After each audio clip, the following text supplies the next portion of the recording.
Oh, welcome back. As we earlier said, we're going to be shedding light over President Abdel Fattah el-Sisi and Egypt's participation in the One Ocean Summit that is held at France, and of course upon the invitation of the French President Emmanuel Macron. President Abdel Fattah el-Sisi have arrived in France to participate in appreciation, of course, of President Sisi's efforts to combat the climate changes and preserve the environment, and of course all Egypt's efforts to preserve the environment and fight the climate change are going to be crowned by of course, hosting of the 27th Conference of Parties to the UN Convention on Climate Change later this year in Egypt in Sharm el-Sheikh. And of course, President Abdel Fattah el-Sisi have addressed the summit and have held talks also on the sidelines of the summit. We're very delighted to be having with us now live in the studio Dr. Karam.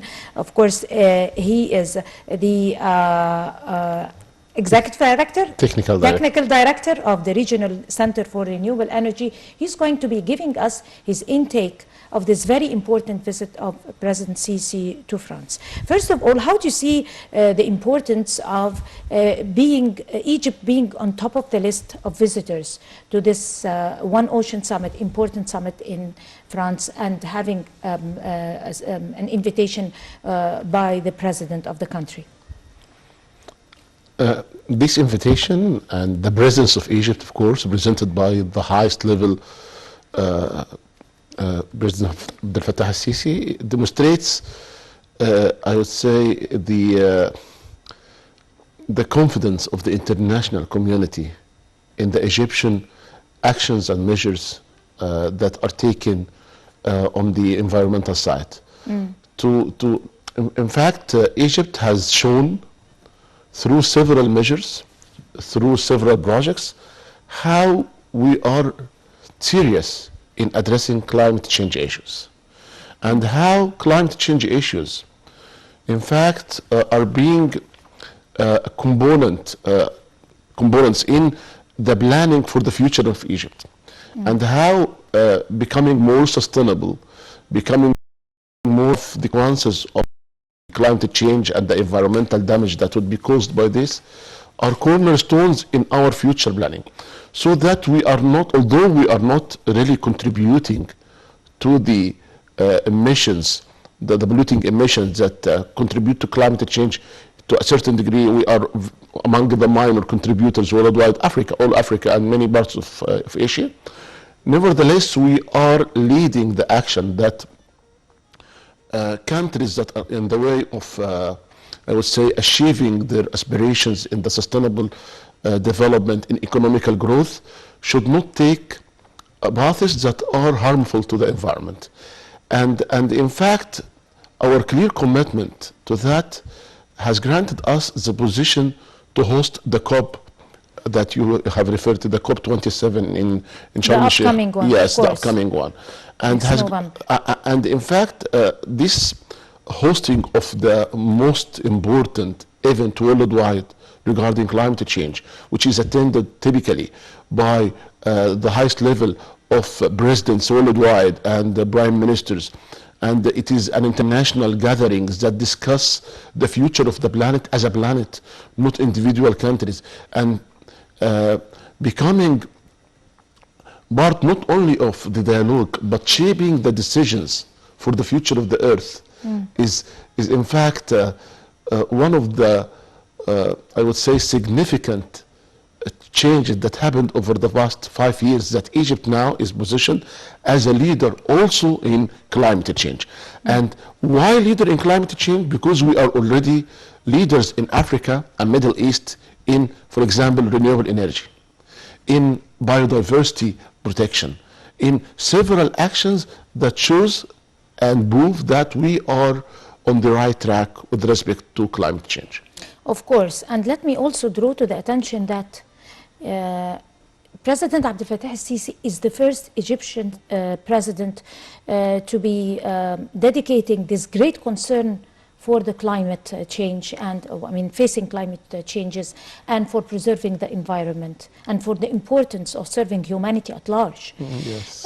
He gave a very important address to the summit at the beginning, and he said there is a necessity to forge new legal frameworks, which is very important in organizing the maritime economic activities, because he said that 70% of the planned service are oceans. Yes. And that's why we have to be able to legalize the maritime economic activities in order to preserve the environment and stand up to climate changes. True. If you like to shed light on this very, very important note by the President, which really received applause by the attendees.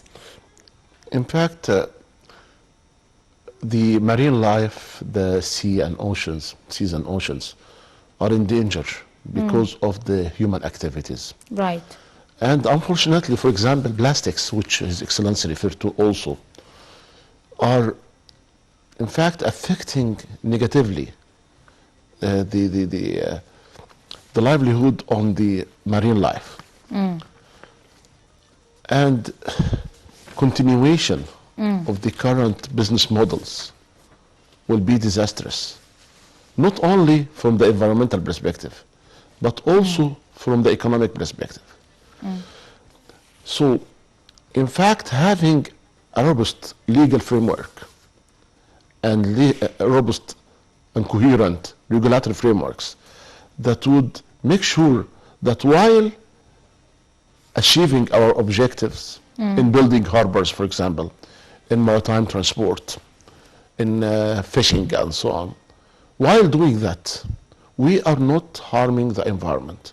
We are, in fact, demonstrating the concept of protecting the current resources, the current, whatever type of resources, for the future generations. Preserving resources. Yes. Because most of the damage that fall on the oceans is because of the waste of the commerce, the maritime commerce and oceans. But that does not really exist over here, but in the United States and the Atlantic Ocean and in fact, in our Europe coastal areas also. in Canada. We are a coastal country where we have the Mediterranean Sea and the Red Sea. We don't have that much damage. Yes, we do not have that much damage. But other continents have lots of damage. But the impacts are global. Of course. And this is why... And that's why President Abdel Fattah Exactly. is standing up strong. Yes. But let us talk about the most important topics that came in that particular summit. Because as we can see, or we're observing that it is an introduction to the COP27 that is going to be hosted here in Egypt. And that's why President Abdel Fattah al-Sisi, this is his own baby, and it's his own particular issue and cause that he has been fighting for and calling for ever since Egypt attained the African Union presidency. Would I... 2 years or 1 year before. I would like to take it a few years back. In fact, once President Sisi was in charge in Egypt, in the presidency seat, I mean, Egypt embarked on several, I would say, significant actions. I mean legal actions. We were referring to the legal framework. Egypt enacted renewable energy law. Exactly. This was part of the electricity package, electricity reform package. So electricity law, indicating the importance of energy efficiency and diversification of resources, and then dedicated renewable energy laws and regulations. This was back in 2015. Even before we took the leadership of the African Union presidency.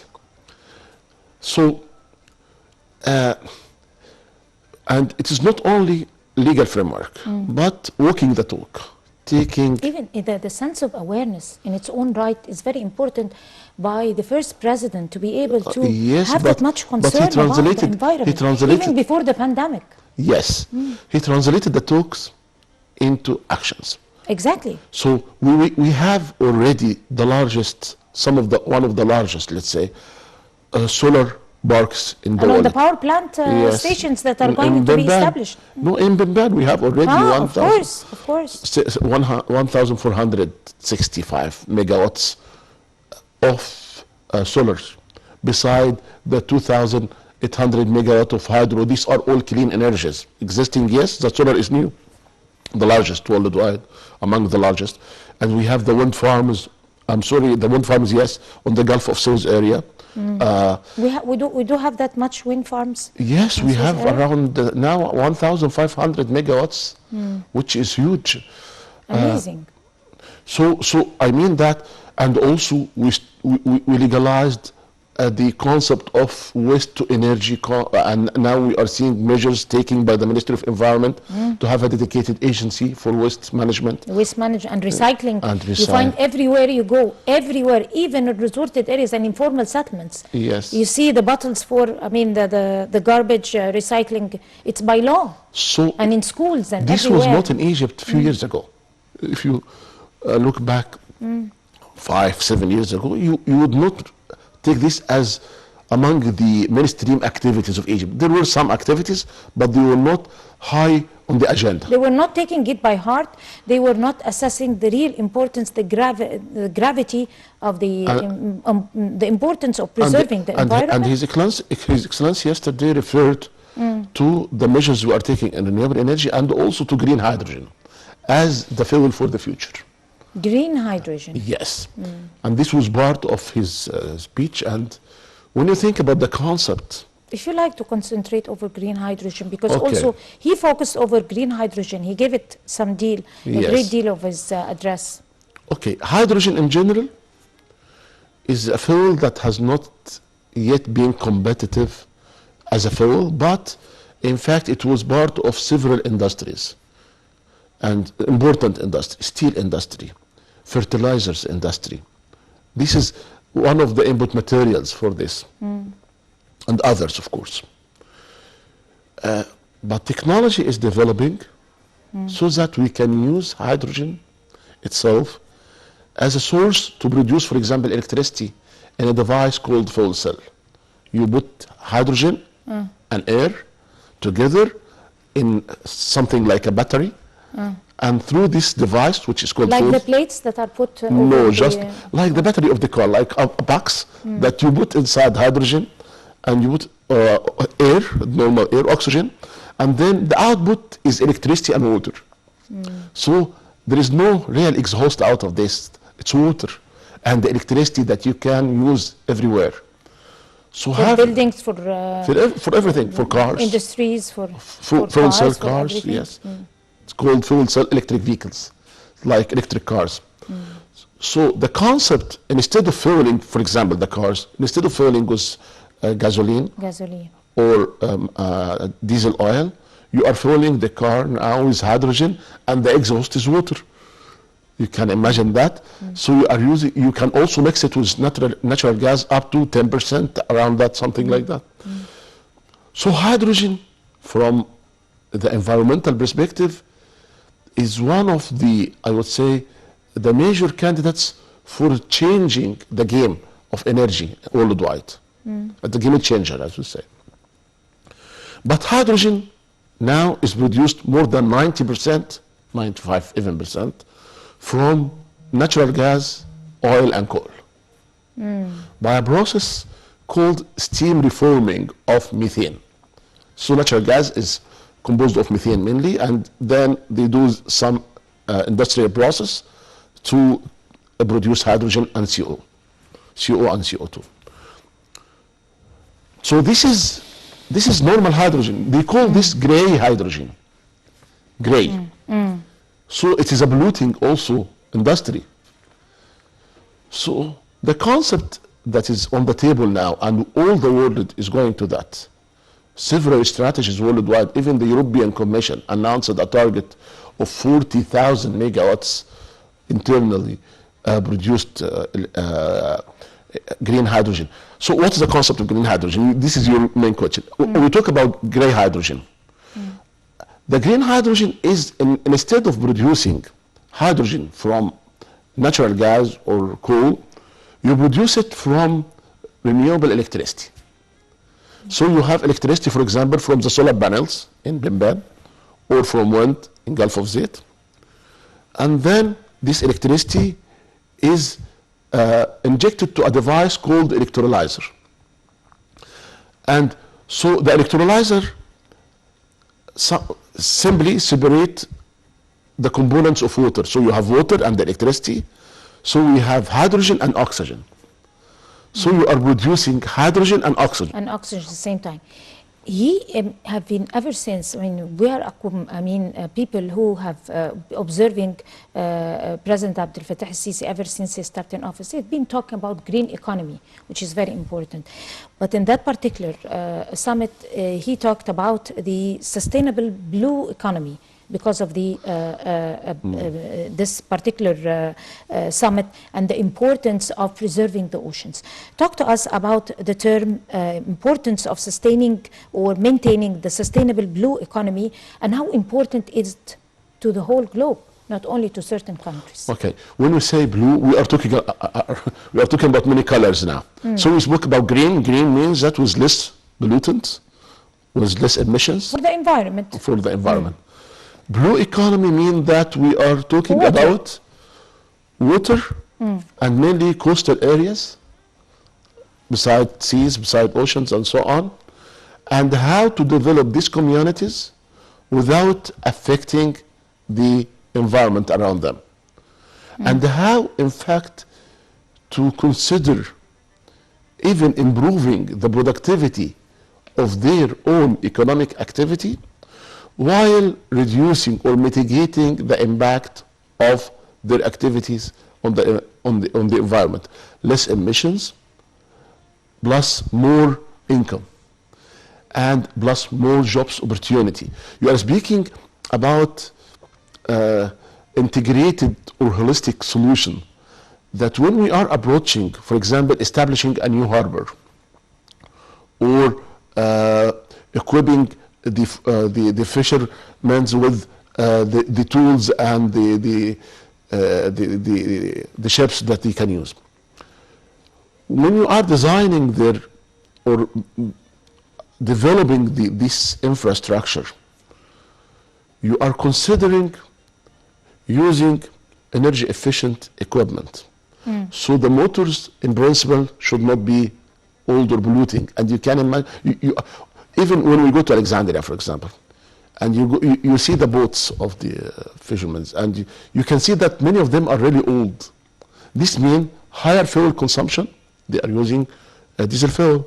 Higher fuel consumption, which means more cost to them, more pollution because of the CO2, more pollution to the sea, and also less efficiency because they are spending a lot on the maintenance and so on. So when you are just modernizing, for example, the fleet, and ensuring that there is logistical setting that helps them to have fuel supplies in a clean way, in a good way, in a sustainable way, and also resorting in the harbors, for example, to the use of renewable technologies, fuels. On all fleets, I mean, all the people who have to pass through or take the trip in oceans have to be enforced by law to apply these methods? Not really, not right yet. now. Not yet. But thinking of a way to be able to enforce in the that. future, you need to think to somehow. In the very near future, because yes, it's very it is regulating. For example, the emissions of the ships while. Exactly. That's what's happening in the oceans. This is now being. It's killing the endangered species of maritime. This is being registered, and leakages from the ships, and we can remember horrible photos and pictures that when oil leaks in certain areas, we are damaging. And we remember also some accidents and some cases where you have ships in wrong tracks and hitting coral reefs and so on. And that's because of the weather. But talking about pollution is very damaging. Again, climate change. This is okay. This is an important aspect that we need to clarify. Climate change affects the weather patterns that we are living. We can see now floods, wildfires, droughts in some areas. In fact, the North Pole. it's moving Yes. because of avalanches. Yes. And that's why the weather is becoming freezingly cold. And you can think also from the blue economy perspective, from the concept of coastal areas and islands, that when we have climate change, sea level rises and the ocean level rises, and this means that islands can be drawn. Islands would be covered with water unless we take measures to protect them. And if you remember, the Prime Minister of UK was referring to Alexandria, for example, if we didn't take an action, he say several cities, Miami, Alexandria, and so on, if we are not taking measures. And Mr. Al Gore also. Yes. So what is happening? You are when you are thinking about climate change, when we have sea level rise, what will happen? Areas would be covered. Diminish. But also, if not diminish, because we are taking proactive measures, like what is happening now in all the north coast in Egypt. You are putting some shields that would help against this coverage of water, I would say.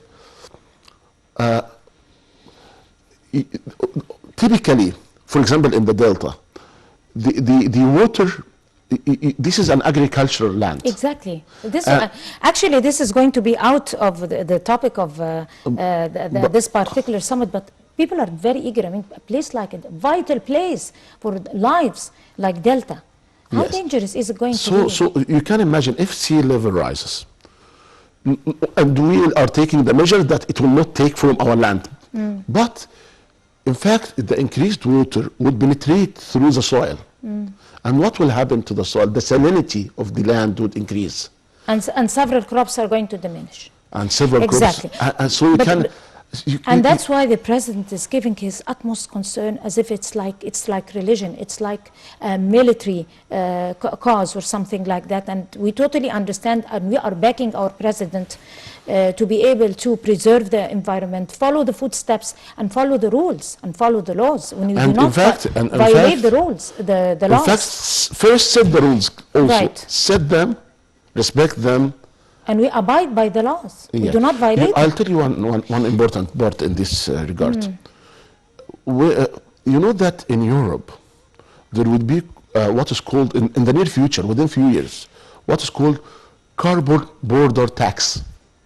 Carbon tax. You can imagine? What is this? If we are exporting any product, Europe would ask about the origin of this product. And whether the country that is exporting this and the factory that is exporting this are respecting the environment or not. Do they have a low carbon footprint or a high carbon footprint? If they have high carbon footprint, then they will be taxed. So they will not be competitive in the European market. Though that I have a reservation on that particular enforcement of this particular type of tax, because this is not the responsibility of the importer. It's the responsibility of the people, the industry itself, and the country. But in any way, we can have some other episode. Of course, we need to have you on again to be able to negotiate. These are very, very important topics to negotiate. But let us talk about the importance of Egypt's keenness. Like I earlier said, President Abdel Fattah al-Sisi particularly keen in executing the climate change agreement. He was very keen. And he's often ongoing concern about the climate change agreement and abiding by this agreement. Talk to us about it. Okay. Our activities as humans on the earth, in fact, are really harmful to the environment. And the essence of Paris Agreement, that we try to maintain our activities in the level that that allows us to be below an increase of the temperature, below 2 degrees, and even below 1.5 degrees. This is a commitment that we are all aspiring.